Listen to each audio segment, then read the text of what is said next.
Hi, this is Aaron Booker with Varvid, and this is Tom Poole, who is the CEO of SMB Nation.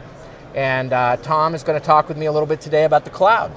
So Tom, tell me a little bit about some of the things that you've seen. I mean, a year ago we were talking about the cloud here, and probably the year before that we were even talking about the cloud. But in this last year, what are some of the things that you're seeing? It seems like there's been some really significant changes. And There's been a lot of movement with the cloud. A year ago we were talking about it, and I think a lot of people in the channel were a little bit inhibited by it and not sure where it was going to go. And I think what's happening is more and more their clients are asking about the cloud and they're realizing that they need to know about it.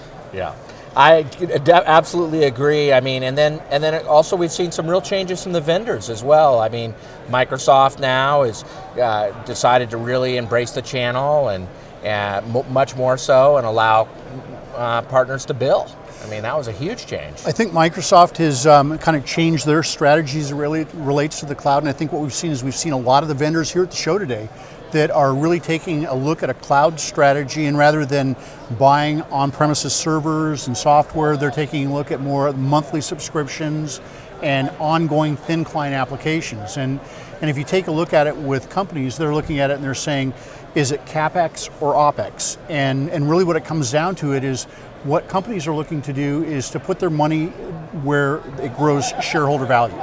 And at the end of the day, a lot of times technology isn't necessarily what grows their shareholder value. Well, it's interesting for me in this last year, couple years, how much we use the cloud on a daily basis. You know, we use Dropbox. And so we have a team account and over a terabyte of storage, and we are moving stuff around because we're so mobile.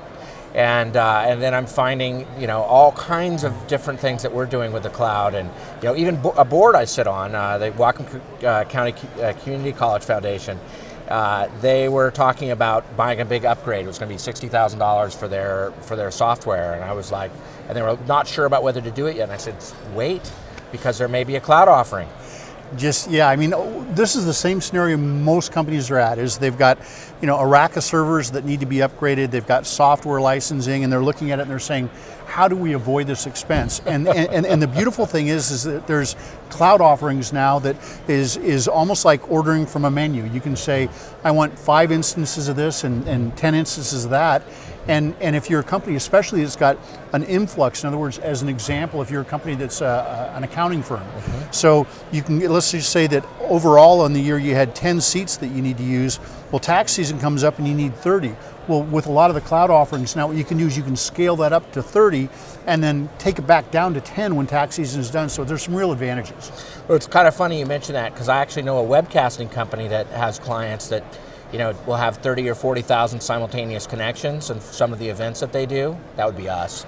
Yep. And so we scale up a couple of instances to take care of that big influx of traffic, so that we can make sure that we can actually, you know, in a very, very high performance method, manage all of that oncoming traffic. Because, you know, if everybody's connecting at the same time, and from 40,000 IPs, it makes a big difference. It sure does. It sure does. Another thing that we're seeing in the marketplace right now is education, and that's one of the things that sometimes missed is the educational component that is associated with the cloud and cloud integration. And what we're seeing is that the cloud is growing fast enough that the availability of skilled resources to assist with cloud integrations is lagging behind. And so one of the things that we're doing with Cloud Nation is we've really made a focus on putting together a curriculum that supports cloud development and cloud integration. So we're doing that with, right now with the Pocket MBA program that we've got. We're doing it with Brailsford School of our Institute of Technology. And over the next 12 months, I think what you'll see is more and more of that, of the educational as a foundation to really getting people in. The other thing we're seeing is that a lot of times the IT purchasing decisions now are not necessarily always being made by the IT department. A lot of that's moving into operations, finance, marketing. And so what we're needing to do is to help our community to understand how to communicate with people that are not necessarily technical, which is a difficult job, but it's one that we're embracing. Well, it's so important that, you know, and this is something I love about SMB Nation, the events over the years, is having a focus on business, not just on technology. Because many people that attend these events, you know, started out being technical. and they really need help on the business side as well. And it makes me happy when I see the business side being actively attended and the participation in it, because that's where a lot of people really need the help. I think for a lot of us here, we're geeks to the marrow of our bones, and it's so easy to talk about technology, but at the end of the day, people are buying solutions, they're buying business solutions, and that's really what we're focused on, is making sure that we can communicate and help the channel and our community to understand how to sell those business solutions, because that's where technology is going.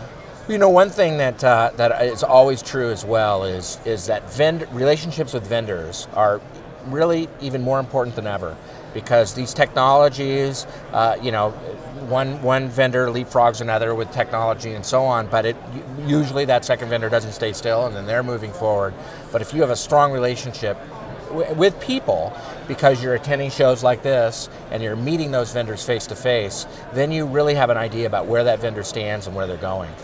Really do, and one of the things that's great about the SMB Nation show here is that a lot of these vendors have been coming in being sponsors to our conferences for years, and they're good companies. And you're right, one may leapfrog the other one as they move forward, but at the end of the day, they're good companies that do good business, and we really appreciate that.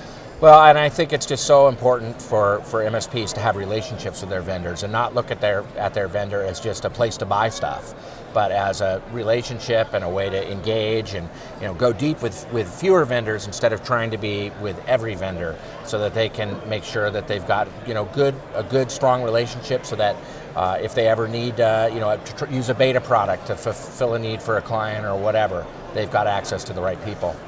Aaron, I think you're exactly right, and I think that you know what our MSPs or our resellers are looking at is most of all, they want a product that they're comfortable is going to work well for their clients. That's right. And at the end of the day, that's what's most important. And they're not going to choose a product just because they get better margins on it. They're going to choose a product because they trust the provider, whether it be an on-prem provider or whether it be a cloud provider. And I think one of the things that we're trying to do right now with SMB Nation and some of the initiatives that we're working on is to make sure to work with the vendors to figure out which ones kind of rise above that white noise, and to deliver to our community a short list of those that are best of breed, rather than trying to figure it out of 3,000 or 4,000 vendors. Well, you guys are doing a great job, and you know, it's just so heartening to see this really strong vendor community here. Everybody's really making a difference, and I'm impressed. Thanks, Aaron. It's just it's a pleasure every year to come to this show and see our partners and our vendors, and we look forward to it. Thank you so much. Thanks, Aaron. Brought to you by the fine folks at Varvid, video and digital media for business. Contact us at info@varvid.com or online at varvid.com.